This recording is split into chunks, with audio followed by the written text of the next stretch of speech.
Hi, my name is David Mann. This is part of the video series on the craft of composing.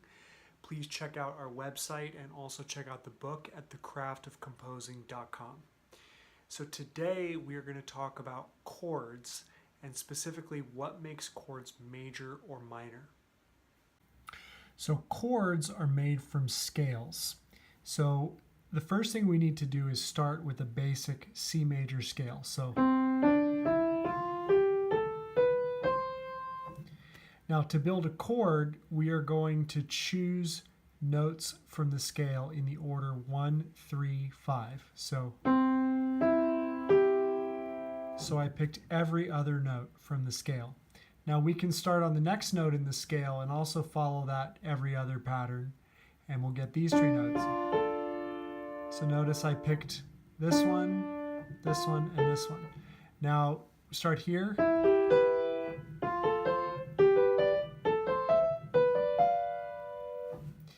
Now, each time we do that, we're going to get a slightly different chord. When we play this chord, you'll notice it sounds happy. And we say that that chord is major.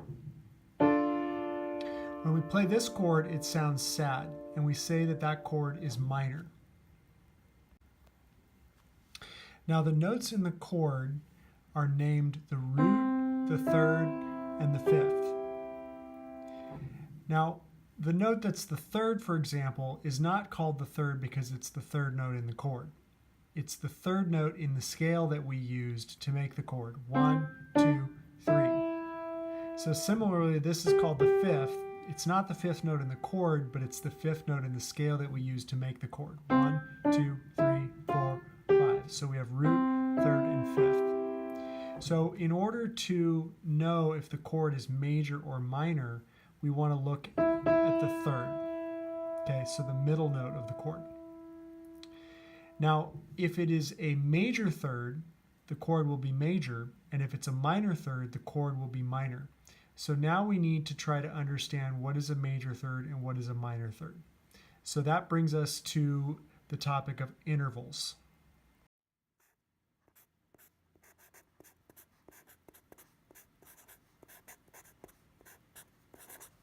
Okay, so right off the bat, there's two basic intervals that we need. So the first is called a half step.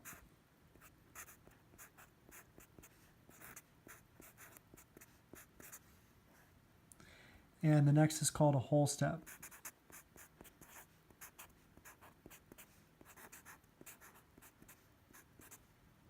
So whole step is equal to 2 half steps.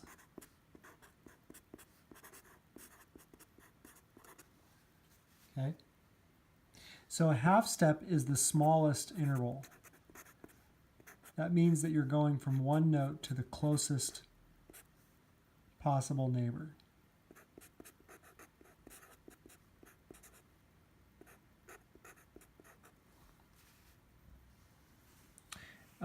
Now, there are two other intervals that we need to know about.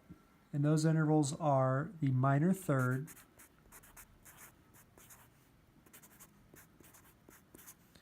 which is a whole step plus a half step in any order. And then we have a major third, which is a whole step plus a whole step. Okay? So your half step is like this.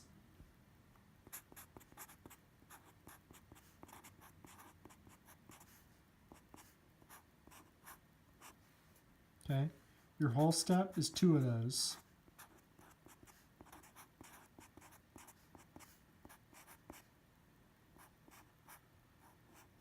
Okay, or one big one like that. Okay, your minor third is going to be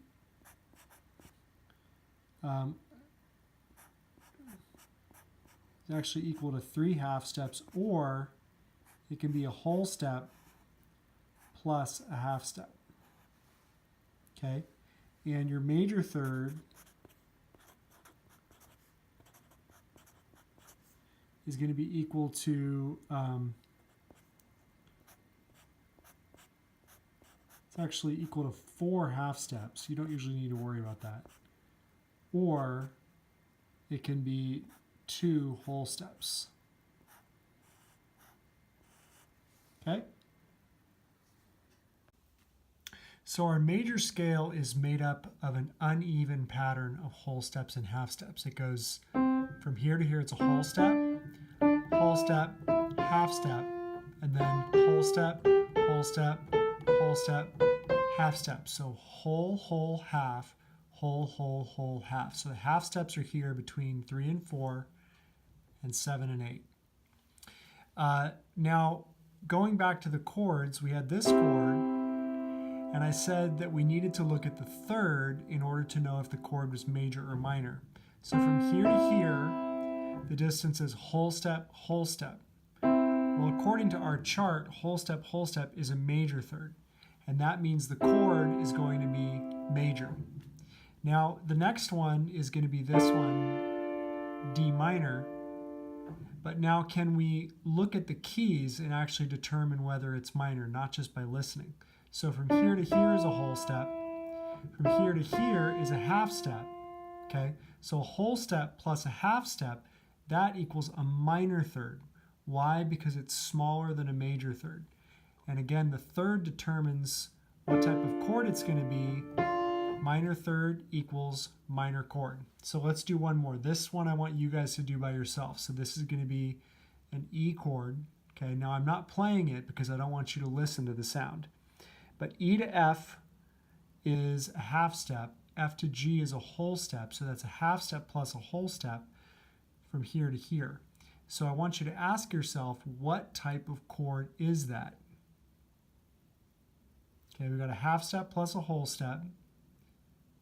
So that means that E to G is a minor third, and that means this is a minor chord. Hi everyone, so I hope you enjoyed our lesson. Please go to thecraftofcomposing.com and you can download the worksheet. It is called Chords in the Key of C. Thank you, and I'll see you next time.